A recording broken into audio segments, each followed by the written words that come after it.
Y a los soberbios, es pregunta, ¿no? Sí, porque hay un dejo de soberbia en todo esto, ¿no? Es hora de echar fuego. Hay épocas de guardar varas, ¿no? ¿Cómo se dice? Carlos Elizondo. Y hay épocas de echar los fuegos artificiales. Espero que no sean artificiales, pero en fin, hay épocas para todo. Pues sí, él va a dirigir el Fondo de Cultura Económica, te digo, haciendo economía de la cultura. Querido Carlos Elizondo Mayer Serra, ¿cómo estás? Mi querido Pepe, buenas tardes. Mira, respecto a lo dicho está, pero sí es un síntoma de algo que va a estar rondando en el nuevo gobierno todo el tiempo. El otro día, en un artículo precisamente discutiendo, pues, que nombren al señor Paco Taibo, es decisión del presidente. Cambiar la ley por una persona y cambiarla con esa prisa y no discutir el tema de fondo, que es la discriminación contra los mexicanos naturalizados, pues es realmente una forma muy pobre de legislar. Y alguien me mandó un tuit resumidito: nos toca. Y sí, ganaron, les toca, y para hacer que, ya sabemos mucho, pero será, digamos, el motivo del discurso, de los discursos que dará Andrés Manuel López Obrador el 1 de diciembre, al momento de tomar ya formalmente la presidencia de México. Y creo que esta canción de Guadalupe Pineda es la que todo presidente saliente anda cantando. Nos comimos el tiempo. Es decir, gobernar es un reloj que se va comiendo el tiempo todos los días.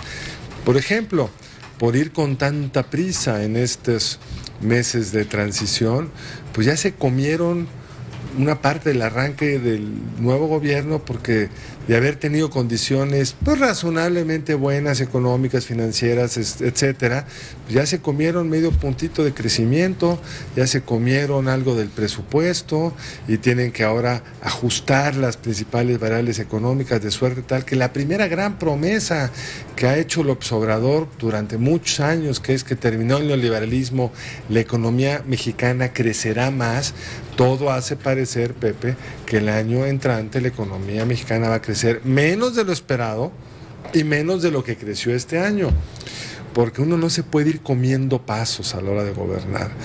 El segundo gran tema que ha, digamos, sido el gran motor de esta nueva administración es la muy justificada crítica a la corrupción de los últimos años y en particular de la administración saliente.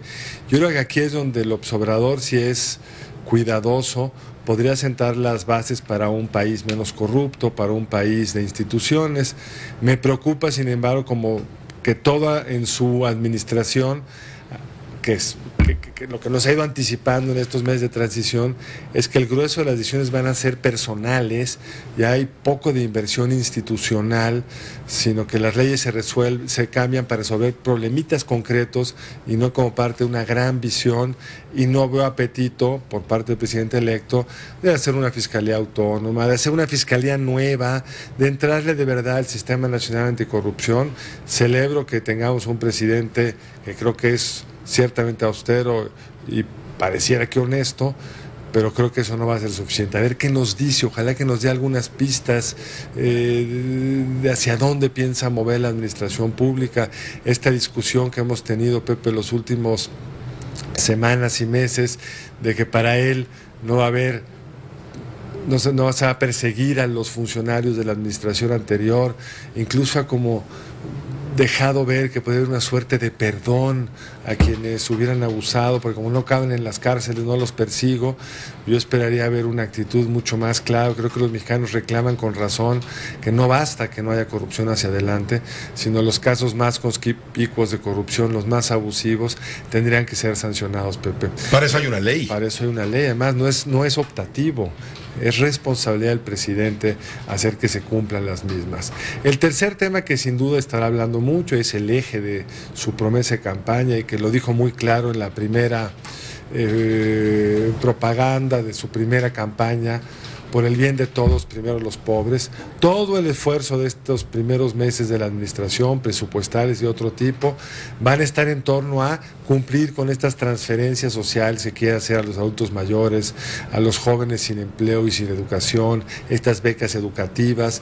Yo creo que eso es muy sano siempre y cuando venga acompañado de una política de apoyo a lo que más le importa a la gente en el tiempo, que es tener un buen sistema educativo, un buen sistema de salud y por supuesto el último tema que va a guiar esta administración ineludiblemente es el de la seguridad, Pepe. Va a heredar, si alguna herencia maldita va a tener entre sus manos, es la inseguridad. La peor crisis de inseguridad de el México moderno, salvo después de la revolución. Hemos tenido una situación donde tantas partes del país, tantas familias mexicanas sufren la incertidumbre, la pérdida de un ser querido, etcétera.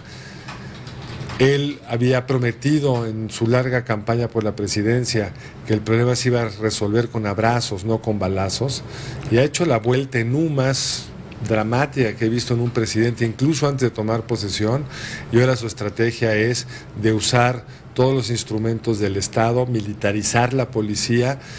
En principio es una política que de alguna forma habría que hacer, dada el poder del crimen organizado, no sé si en esta forma específica, pero ese será el otro gran tema que va a tener que explicar, cómo lo piensa hacer, cómo va a garantizar el respeto a los derechos humanos y cómo va a garantizar que sea temporal, como dicen que sería, pero requiere de un cambio constitucional, esta militarización de la policía. A ver, Carlos, te pongo 4 opciones respecto a cuál, desde tu punto de vista, es el principal reto que tendrá que enfrentar el próximo presidente de la República.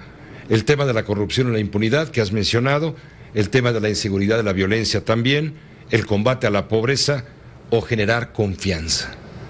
Mira, el estructural es la inseguridad, Pepe. Y ese es más que la corrupción, para tu punto de vista. Yo creo que sí, yo creo que la corrupción nos enoja a todos, pero no perdemos a un hijo por la corrupción, bueno, indirectamente por todos sus efectos, pero tú puedes tener un país con muchísimo menos nivel de corrupción y seguir teniendo un problema de inseguridad brutal, porque lo que hay del otro lado es una capacidad de fuego, de dinero poderosísima, que aunque en los gobiernos federales tengamos funcionarios más probos, pues habrá, como el caso de Iguala, policías municipales al servicio del crimen, y eso va a tomar mucho tiempo en desterrar. Entonces yo creo que ese es el problema que, y las encuestas parecen señalarlo, más quieren los mexicanos que se resuelva. Ahora, lo que sí es paradójico es que, no habiendo un problema de falta de confianza cuando ganó la presidencia, porque sus primeros meses fueron muy buenos, haya creado un problema que complica la falta de confianza, consolidar su programa de gobierno, porque este requiere de dinero, el presupuesto es limitado, y cuando no hay confianza, hay menos inversión, la tasa de interés sube, el tipo de cambio se devalúa, y estas dos últimas cosas le pegan al principal deudor de este país, que es el gobierno federal. Entonces, desde un punto de vista de corto plazo, yo creo que habría que recuperar la confianza, pero creo que el problema estructural al que le tendría que dedicar, y es una buena noticia que el presidente haya decidido dedicarle 6 a 7 de la mañana para ver cómo ve el problema de seguridad, es atender esa crisis horrenda que le hereda el presidente Peña Nieto. Pepe. Gracias, Carlos, como siempre. Gracias a ti, Pepe. Nos vemos la próxima semana, ya dentro de la 4T. Ya será otro mundo, Pepe. Será otra historia que se va a escribir. Ya. Pero les va a hacer falta tiempo. Estaba sacando cuentas. Les va a hacer falta tiempo. Además, es un sexenio, no es un sexenio de 6 años. Hay que estar muy atentos al discurso que va a pronunciar López Obrador, ya presidente, con la banda en el nuevo orden de los colores de la bandera mexicana, en la tribuna del Congreso, porque es ahí donde, a modo de informe, nos va a dar a conocer cuáles van a ser sus estrategias para justamente enfrentar estos grandes, enormes retos en el orden que tú quieras.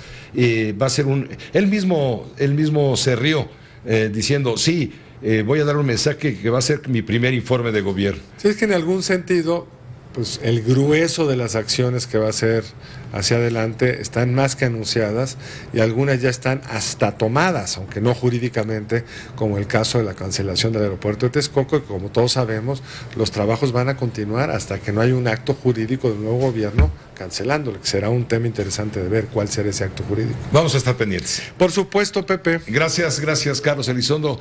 Ponemos a Guadalupe Pineda para rematar al doctor Elizondo Mayer Serra, para rematar la colaboración, me refiero.